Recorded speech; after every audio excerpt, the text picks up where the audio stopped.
Mafil arham jana ошондой эле эненин курсагында, жатында эмне нерсе бар экендигин да Алла гана билет. Онун илими да Алланын гана алдында. Кээ бирлер айтат, узуга тартса болбойт депчи.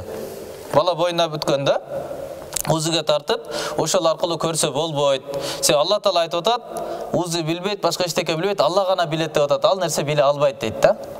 Балким бул аятка эгерде жакшылап көз сала турган болсок, ман фил архам деген эмес, ма фил архам деген.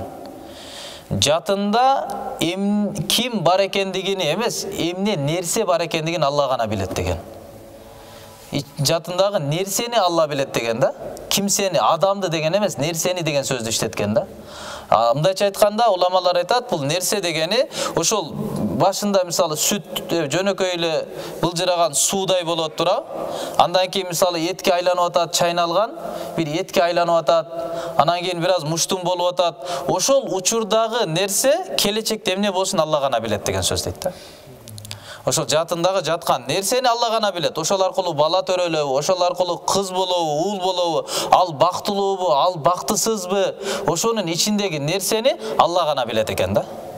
Анын ажалы канчалык болот, анын рызкысы канчалык болот, ошо жатында турган нерсени Алла гана билет дейт.